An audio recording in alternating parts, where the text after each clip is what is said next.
فواز صاحب تانیہ کے چہرے کو دیکھ رہے تھے۔ کیا ہوا بیٹا؟ انہوں نے لہجے میں پوچھا۔ کچھ نہیں ابو، بس چکر آ گیا تھا، اس نے بات بناتے ہوئے کہا۔ سچ بتاؤ کیا بات ہے؟ آرزو بیگم نے کھوجنے والے انداز میں پوچھا۔ کچھ نہیں امی، چکر آ گیا تھا۔ دیکھو میری بچی، ہم نے تمہارے لیے جو لڑکا پسند کیا ہے وہ بہت اچھا ہے۔ ماں باپ اپنے بچوں کے دشمن نہیں ہوتے، فواز صاحب نے سمجھاتے ہوئے کہا۔ وہ شاید یہ سمجھ رہے تھے کہ انہوں نے اس کی پسند کے برخلاف رشتہ طے کیا ہے، اسی لیے وہ بے ہوش ہو گئی تھی۔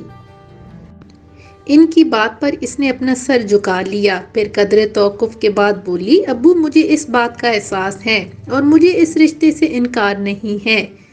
اس کی بات سن کر وہ خوش ہو گئے اور آرزو بیگم سے بولے۔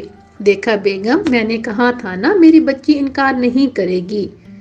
آرزو بیگم نے کوئی جواب نہیں دیا، وہ تو بس تانیہ کا چہرہ دیکھ رہی تھی کہ اچانک انہیں خیال آیا۔ تانیہ، تمہارا تعویذ کہاں ہے؟ انہوں نے فوراً ہی پوچھا۔ وہ امی، وہ کہیں گر گیا، اس نے کہا۔ سچ بتاؤ تمہاری بے ہوشی کی وجہ کہیں وہ سیاہ پوش تو نہیں؟ آرزو بیگم نے اسے تیز نظروں سے گورتے ہوئے کہا۔ تانیہ نے کوئی جواب نہیں دیا۔ اب وہ کیا بتاتی کہ وہ سیاہ پوش نہیں، ایک بلّا تھا جو اس کے پیر چاٹ رہا تھا۔ تمہاری خاموشی کا مطلب یہ ہے کہ وہ سیاہ پوش تمہیں دوبارہ نظر آیا تھا۔ اب کی بار تانیہ نے سر ہلا دیا۔ یہ دیکھ کر انہوں نے فوراً فواز صاحب کو مخاطب کیا۔ آپ جائیں اور اپنے دوستوں کو فوراً بلائیں۔ ٹھیک ہے، میں بلا لیتا ہوں، لیکن کل اتوار ہے اور لڑکے والے آ رہے ہیں، فواز صاحب نے کہا۔ کوئی بات نہیں، اللہ مالک ہے، کچھ نہیں ہوگا۔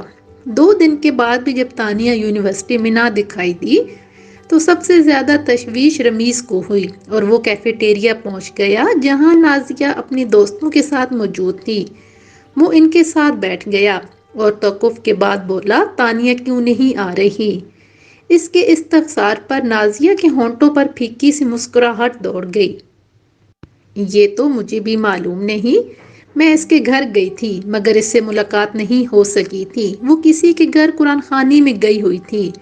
اچھا تو پھر بات یہ ہے کہ آپ پریشان نہ ہوں، میں نے آنٹی سے بات کی تھی، کوئی نہ کوئی حل نکل آئے گا انشاءاللہ۔ وہ اس رشتے سے خوش ہیں؟ رمیز نے پوچھا۔ نہیں، وہ میری دوست ہے، میں اس کی عادتوں سے اچھی طرح واقف ہوں، وہ کبھی بھی اپنے والدین کی مرضی سے انحراف نہیں کرے گی، نازیہ نے جواب دیا۔ وہ کوئی گائے بیل نہیں کہ کسی بھی کھونٹے سے باندھ دی جائے، رمیز نے قدرے غصے سے کہا۔ اسی کا نام مشرقی لڑکی ہے، رمیز کا بات کا جواب صنوبر نے دیا تھا۔ رمیز تڑپ اٹھا اور قدرے چپتے ہوئے لہجے میں بولا۔ نازیہ، جب تم اس کے گھر جاؤ نا تو اس کو صرف اتنا کہہ دینا کہ تمہاری بارات اور میرا جنازہ دونوں ایک ساتھ ہی اٹھیں گے، لیکن دھوم سے۔ رمیز کا جملہ وہیں قریب بیٹھے ارمان کے کانوں سے ٹکرایا تو وہ چونک پڑا، پھر دوسرے ہی پل اس کے لبوں پر زہریلی مسکراہٹ دوڑ گئی۔ ارمان کے ساتھ بیٹھے عارف کے چہرے پر تشویش کے آثار پھیل گئے تھے۔ یہ کیا چکر ہے بھائی؟ عارف نے تشویش سے پوچھا۔ محبت کا چکر ہے، کیا تم نے ان کی باتوں سے اندازہ نہیں لگایا؟ ارمان نے مسکرا کر کہا۔ وہ ایک بار پھر ان کی باتوں کی طرف متوجہ ہو گیا تھا۔ نازیہ کہہ رہی تھی، رمیز بھائی آپ ایسا مت کہیں، آپ نا امیدی کی باتیں کیوں کرتے ہیں؟ تم مجھے ایک بار اس سے ملوا دو پلیز، بس ایک بار۔ رمیز کی آواز ابھری۔ اچھا میں کچھ کرتی ہوں۔ فواز صاحب نے لڑکے اور اس کے گھر والوں کو رات کے کھانے پر مدعو کر لیا تھا، اسی لیے گھر میں صبح سے ایمرجنسی نافذ تھی۔ فواز صاحب کو معلوم ہوا کہ تانیہ 2 دن سے یونیورسٹی نہیں جا رہی تھی۔ تم یونیورسٹی کیوں نہیں جا رہی ہو؟ انہوں نے اس کو گھورتے ہوئے پوچھا۔ بس یوں ہی دل نہیں چاہ رہا۔ فواز صاحب کچھ کہنے ہی والے تھے کہ اسی پل نازیہ دوستوں کے ساتھ اس کے کمرے میں داخل ہوئی۔ ان سب کو دیکھ کر وہ فوراً ہی کمرے سے نکل گئے۔ ان کے جانے کے بعد نازیہ نے اس سے طنزیہ لہجے میں پوچھا۔ مہارانی صاحبہ نے آج کل یونیورسٹی کا بائیکاٹ کیا ہوا ہے، کیوں؟ میں نے یونیورسٹی چھوڑ دی ہے، اس نے کہا۔ پاگل مت بنو، نازیہ کو غصہ آ گیا۔ مجھے تم سے یہ امید ہرگز نہیں تھی۔ آج مجھے لڑکے والے دیکھنے آ رہے ہیں، وہ بولی۔ میرا دل نہیں چاہتا، میں رمیز کا سامنا نہیں کرنا چاہتی۔ کیوں؟ نازیہ نے پوچھا۔ کیونکہ میں اس سے محبت کرتی ہوں اور اس کو دکھ نہیں دینا چاہتی۔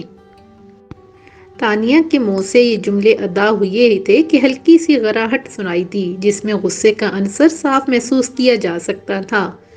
اس کے دل میں پھر سے خوف کا احساس جاگزین ہونے لگا۔ اس نے سوچا کہ وہ میرے آس پاس ہے، اسی لیے مجھے احتیاط کرنا ہوگی۔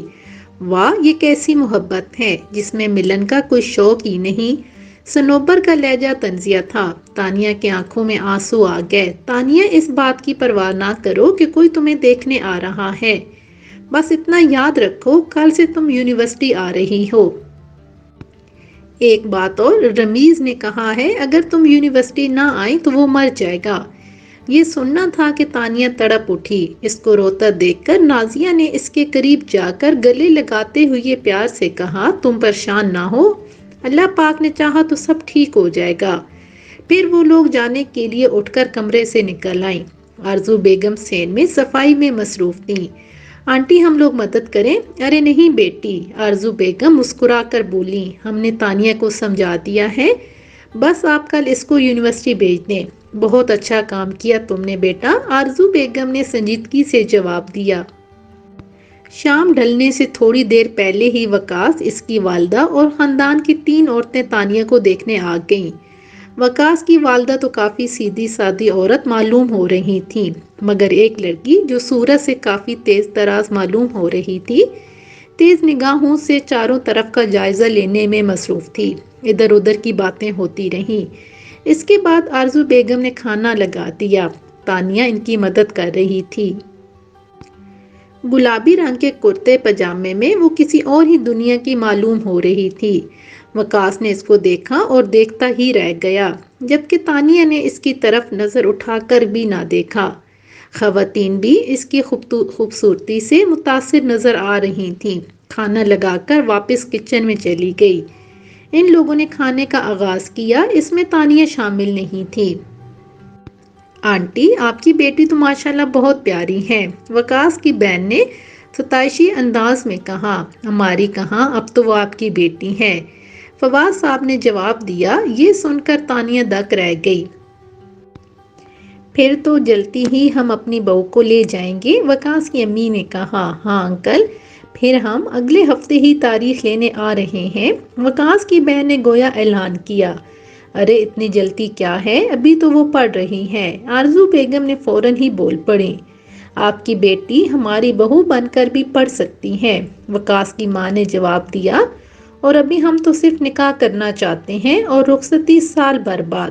کچن میں بیٹھی تانیہ کا چہرہ یہ سن کر سفید پڑ گیا۔ اس کی وہ رات کروٹیں بدلتے گزری تھی۔ تمام رات بس وقاص اور اس کی فیملی کے اندیشوں کی نظر ہو گئی۔ دعا کرتے کرتے کب اس کی آنکھ سے آنسو ٹپکا، اس کو پتہ ہی نہیں چلا۔ یونیورسٹی میں گویا چاند طلوع ہو گیا تھا۔ وہ چاند ہلکے فیروزی رنگ کے سوٹ میں نکلا تھا۔ رمیز نے اس کو دیکھا تو مبہوت سا رہ گیا۔ وہ آج بہت حسین نظر آ رہی تھی۔ ارے واہ تانیہ، آج تو تم نے محفل ہی لوٹ لی، نازیہ نے اس کو دیکھ کر مسکرا کر کہا۔ رمیز نے ایک طویل سانس لی اور مسکرا کر رہ گیا۔ تانیہ کے چہرے پر قدرے مایوسی اور ہونٹوں پر خاموشی تھی۔ اس نے کلاس میں بہت کم ہی بات کی تھی۔ اسی کلاس میں کوئی اور بھی تھا جو تانیہ کو اتنی محبت اور لگاوٹ سے دیکھ رہا تھا۔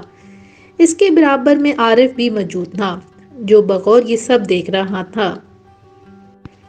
ارمان، سچ بولنا، آج وہ بہت حسین معلوم ہو رہی ہے نا؟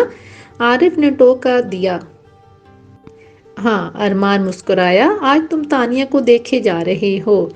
ہاں، وہ کافی اچھی لگ رہی ہے، اور وہ لڑکی جس کے لیے تم نے قبیلہ چھوڑا تھا؟ عارف نے ہنس کر پوچھا۔ ارمان نے چونک کر اس کی طرف دیکھا، پھر پوچھا، کیا مطلب؟ ارے بھائی، تم خود کسی سے محبت کا دعویٰ کرتے تھے اور اب تانیہ کو دیکھے جا رہے ہو، کیا تم اس لڑکی کو جانتے ہو؟ ارمان نے سوال کیا۔ نہیں، عارف چونکا۔ ارمان نے لمبی سانس لی، پھر بولا، میں نے تمہیں اس کی ایک نشانی بتائی تھی۔ اوہ ہاں، تم نے کہا تھا کہ وہ یونیورسٹی کی سب سے حسین ترین لڑکی ہے۔ عارف کو یاد آ گیا۔ ارمان نے اس کی طرف دیکھا، پھر مسکرا کر بولا، اب تم آسانی سے اندازہ لگا لو کہ وہ کون ہے۔ اس سے پہلے عارف کچھ کہتا ارمان اٹھ کھڑا ہوا۔ کلاس ختم ہو چکی تھی۔ عارف بھی حیران حیران سا اٹھ گیا۔ تانیہ کا گروپ کیفیٹیریا میں ایک میز کے گرد ڈیرا جمائے بیٹھا تھا۔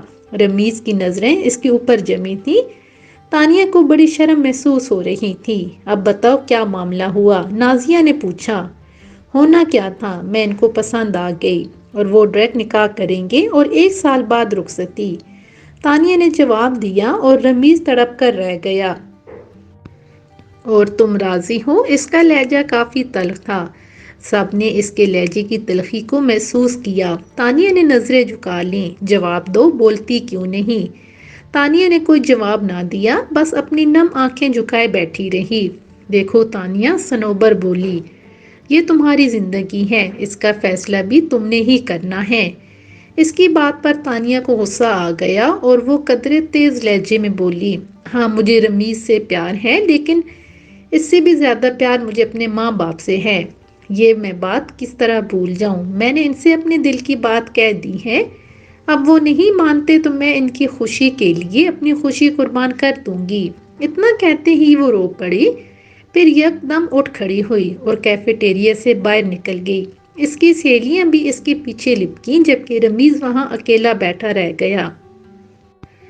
سنو تانیہ، میری بات تو سنو، اس کے لہجے میں شکوہ تھا۔ ہماری بات تو سنو، ہم نے تمہارا کیا بگاڑا ہے؟ اس کی بات پر وہ ایک دم رکی اور پھر پلٹ کر بولی، تم لوگوں نے میرا کچھ نہیں بگاڑا، میں نے خود اپنے آپ کو بگاڑ لیا ہے۔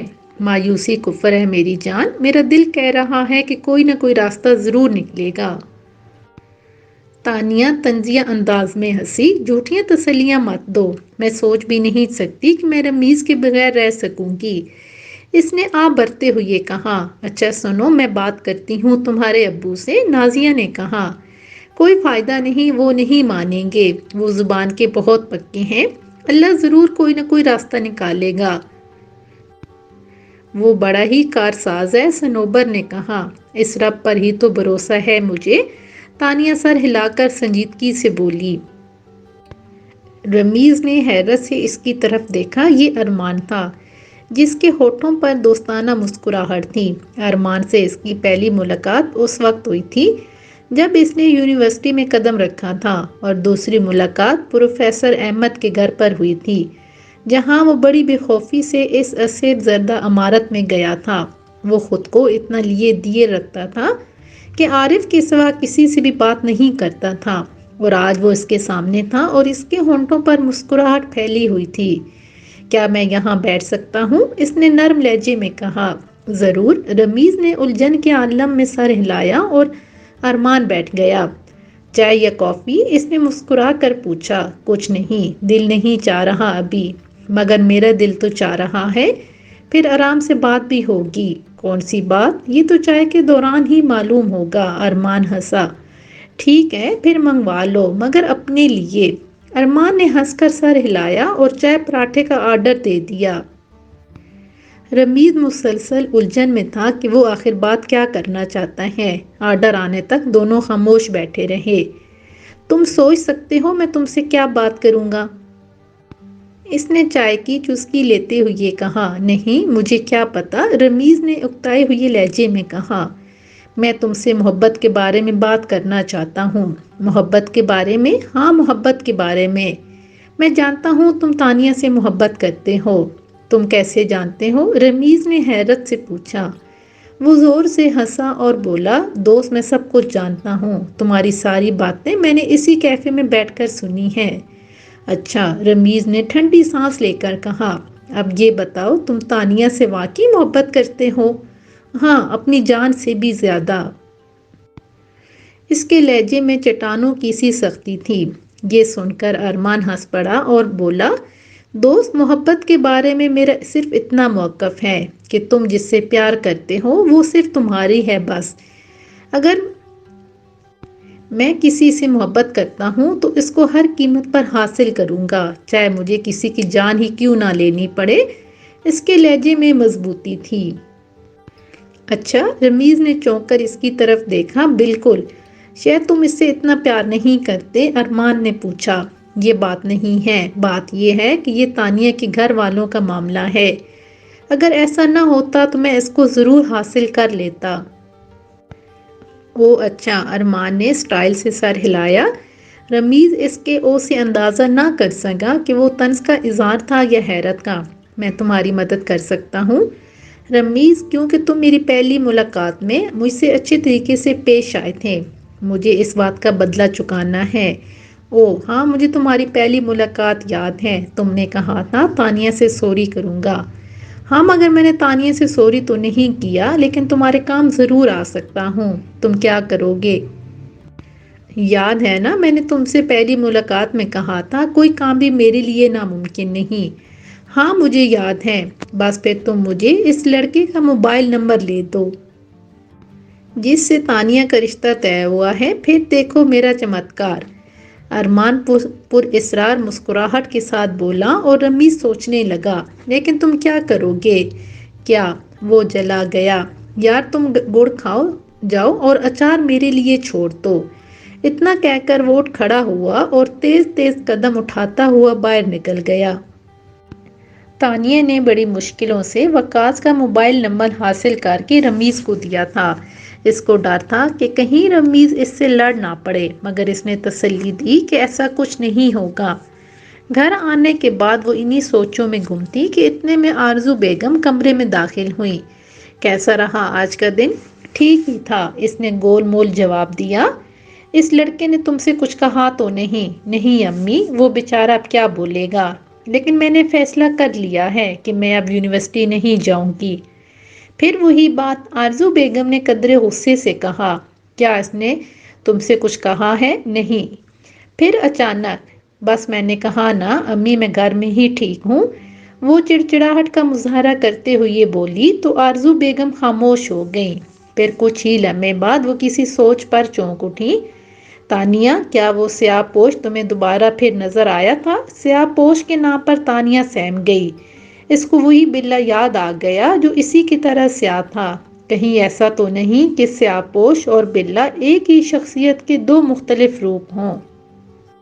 مگر سیاہ پوش تھا کون؟ اس بلے سے اس کا کیا تعلق؟ یہ اس کی سمجھ میں نہیں آیا۔ یہ وہ سوالات تھے جس کا اس کے پاس کوئی جواب نہ تھا۔ اس نے نفی میں سر ہلا دیا۔ وقاص موبائل میں گیم کھیلنے میں مصروف تھا کہ اچانک فون بجنے لگا۔ اس بے وقت کی راگنی پر وہ بری طرح سے جلا گیا، مگر مجبوری تھی، فون اٹھانا تھا۔ فون بھی کسی انجان نمبر سے تھا۔ السلام علیکم، کون؟ وقاص نے فون اٹھاتے ہی سلام کیا تھا۔ میں تمہارا ایک ہمدرد، دوسری طرف سے آواز آئی۔ کیا مطلب؟ وقاص چونک گیا۔ ایک بات ہے جس سے تم کو خاصا فائدہ ہوگا۔ کون سی بات؟ اور تم ہو کون؟ نام بتانے سے کیا فائدہ؟ دوسری طرف سے ہنس کر جواب دیا گیا۔ ویسے میں تمہارے بارے میں سب کچھ جانتا ہوں۔ کیا جانتے ہو؟ وقاص نے پرتجسس لہجے میں پوچھا۔ یہی کہ تم بہت جلد شادی کرنے والے ہو۔ ہاں، شادی تو میں کرنے والا ہوں، مگر تمہیں کیسے پتا چلا؟ کہا نا میں سب جانتا ہوں اور تمہاری بھلائی چاہتا ہوں۔ مگر کیوں؟ وقاص نے جلا کر پوچھا۔ زیادہ تاؤ کھانے کی ضرورت نہیں، آج شام ہوٹل الاسکا میں ملو، سب بتا دوں گا۔ ہو سکتا ہے کہ سچ جاننے کے بعد تم مجھے دعائیں دو۔ وقاص کچھ دیر سوچنے کے بعد بولا، ٹھیک ہے، میں پہنچ جاؤں گا۔ بہت خوب، ترقی کرو گے، دوسری طرف سے ہنس کر جواب دیا گیا۔ ساتھ ہی لائن منقطع ہو گئی۔ وقاص طے شدہ وقت پر ہوٹل پہنچ گیا تھا۔ تھوڑی ہی دیر گزری تھی کہ ویٹر آ کر اس کے سر پر کھڑا ہو گیا۔ اس نے مینیو وقاص کو تھما دیا۔ 1 کافی وتھ کریم۔ وقاص نے مینیو میں سب سے سستا آئٹم سلیکٹ کیا۔ ایک میری بھی۔ یہ آواز سن کر وقاص چونک پڑا۔ اس نے سر اٹھایا تو سامنے ایک نوجوان کھڑا تھا۔ وقاص نے سوالیہ نگاہوں سے اس کی طرف دیکھا تو وہ بیٹھ گیا۔ تم وقاص ہو نا؟ سوال مسکرا کر پوچھا گیا تھا۔ ہاں، آپ کی تعریف، میں ارمان ہوں۔ وقاص محسوس کر رہا تھا کہ ارمان میں بلا کا اعتماد ہے۔ ایسا لگتا تھا کہ وہ خود پر ضرورت سے زیادہ بھروسہ کرتا ہے۔ کیا بات کرنی ہے تم نے؟ میں تانیہ کے بارے میں بات کرنا چاہتا ہوں۔ یہ سن کر وقاص اچھل پڑا۔ اس کا شک درست ثابت ہوا تھا۔ تم تانیہ کو کیسے جانتے ہو؟ اس نے اس کو شک بری نگاہوں سے دیکھتے ہوئے کہا۔ میں اس کو بہت عرصے سے جانتا ہوں۔ ارمان کا لہجہ عجیب سا ہو گیا تھا۔ وقاص اس کو شک بری نظروں سے گھور رہا تھا۔ یہ بہت دن پہلے کی بات ہے جب وہ بولتے بولتے رک گیا، پھر جلدی سے بولا، تانیہ بہت خوبصورت ہے نا، بالکل کسی گڑیا کی طرح۔ ارمان نے چھت کی طرف گھورتے ہوئے کہا تو وقاص کافی الجھن میں پڑ گیا تھا کیونکہ وہ کافی گول مول باتیں کر رہا تھا۔ سوچو وہ اتنی خوبصورت ہے تو اس کے والد کو خاندان سے باہر رشتہ ڈھونڈنے کی ضرورت کیوں پیش آئی؟ تم کہنا کیا چاہتے ہو؟ لڑکی بیچاری ایک پرابلم میں ہے۔ کیسی پرابلم؟ تھوڑے سے توقف کے بعد وقاص دوبارہ گویا ہوا، صاف صاف بتاؤ کیا بات ہے؟ ارمان مسکرانے لگا جبکہ وقاص کی بے چینی قابل دید تھی۔ لڑکی پر جن عاشق ہیں، ارمان نے گویا دھماکہ کیا۔ وقاص کے لیے یہ خبر کسی دھماکے سے کم نہ تھی۔ وہ پھٹی پھٹی آنکھوں سے ارمان کو دیکھتا رہا تھا۔ یہ تم کیا کہہ رہے ہو؟ جو تم سن رہے ہو یہ سچ اور اٹل حقیقت ہے۔ میں کون ہوں؟ مجھے یہ سب کیسے پتہ چلا؟ یہ باتیں تمہارے کام کی نہیں ہیں۔ بس اتنا سمجھ لو کہ جو میں کہہ رہا ہوں وہ سچ ہے۔ خاندان میں تم سے اچھے اچھے لڑکے پڑے ہیں، مگر اتنا دور رشتہ کرنے کی ضرورت کیوں پیش آئی؟ ارمان نے مسکراتے ہوئے کہا۔ وقاص سوچ میں پڑ گیا۔ بات واقعی ٹھیک تھی کہ اتنی دور رشتہ کرنے کی ضرورت کیوں پیش آئی۔ ایک اور بات بتا دوں، لڑکی کا جس شخص نے وقتی علاج کیا تھا اس کا نام پاشا ہے۔ وہ تانیہ کے والد کا دوست ہے۔ تم چاہو تو اس سے مل کر سچ جان سکتے ہو۔ وقتی علاج کیا مطلب؟ یہ سن کر وہ معنی خیز انداز میں مسکرایا اور پھر بولا، میں سب جانتا ہوں۔ پاشا نے وقتی طور پر اس جن کے آنے کا راستہ بند کیا تھا، لیکن اب وہ راستہ دوبارہ کھل چکا ہے۔ جو تعویذ اس نے تانیہ کو دیا تھا وہ گم ہو چکا ہے۔ وہ جن جب چاہے گا اس کو اپنا شکار بنا لے گا۔ ارمان کا لہجہ ڈرامائی تھا۔ کیا تم نے اس جدید دور میں جنوں کو دیکھا ہے؟ وقاص نے پرسکون لہجے میں کہا۔ اس کی بات سن کر ارمان چونک پڑا۔ جو جن تانیہ پر قابض ہے اس سے بہت محبت کرتا ہے اور ہمیشہ اس کے ساتھ رہے گا۔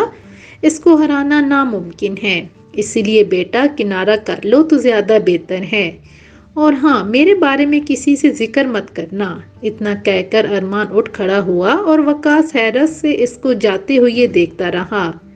اچانک اس انکار کی وجہ فواد صاحب کی سمجھ میں نہیں آئی تھی۔ کل تک تو وہ لوگ کافی پرجوش تھے، مگر اب صاف انکار کر دیا تھا، جو کسی طور ہضم نہیں ہو رہا تھا۔ ہوا یوں کہ کافی دن گزرنے کے بعد نکاح کے سلسلے میں کوئی پیش رفت نہ ہوئی تو ایک روز انہوں نے خود ہی ہمت کر کے وقاص کے والد سے پوچھ لیا، دیکھو فواد، تم میرے دوست ہو، میں تم کو دکھ نہیں دینا چاہتا تھا، اس لیے ٹال مٹول سے کام لیتا رہا۔ اب جب تم جواب سننا ہی چاہتے ہو تو سنو، کوئی ایسی لڑکی جس پر جن کا سایہ ہو، اس کو اپنی بہو بنا کر ہم اپنے بچے کی زندگی خطرے میں نہیں ڈال سکتے۔ یہ سننا تھا کہ فواد صاحب پر سناٹے کی کیفیت طاری ہو گئی۔ ان سے کوئی جواب ہی نہیں بنا کہ کیا کہیں۔ وہ تو یہ سوچ رہے تھے کہ انہیں کس نے اس معاملے کے بارے میں بتایا۔ شام کو جب وہ افسردہ سے گھر میں داخل ہوئے تو آرزو بیگم سمجھ گئیں کہ ضرور کوئی بات ہے۔ کیا ہوا؟ خیریت تو ہے؟ ہاں، ذرا چائے بنا دو۔ اتنا کہہ کر وہ باتھ روم میں گھس گئے۔ تانیہ اس وقت اپنے کمرے میں ہی تھی۔ وہ کسی کام سے باہر نکلی تھی کہ اس نے امی کی آواز سنی۔ کیا بات ہے؟ چائے دیتی ہوئی آرزو بیگم نے ان کی طرف دیکھتے ہوئے کہا۔ کچھ نہیں بھائی، بیوی ہوں آپ کی، ہر معاملے کی تہہ تک پہنچ جاتی ہوں۔ فواد صاحب بولے، وقاص کے گھر والوں نے رشتے سے انکار کر دیا ہے۔ اتنا سننا تھا کہ تانیہ اچھل پڑی اور فوراً اپنے کمرے کی طرف پلٹ گئی۔ اس کو یہ خوشخبری نازیہ کو سنانی تھی۔ باقی اور باتیں سننے کی اس نے زحمت ہی گوارا نہیں کی۔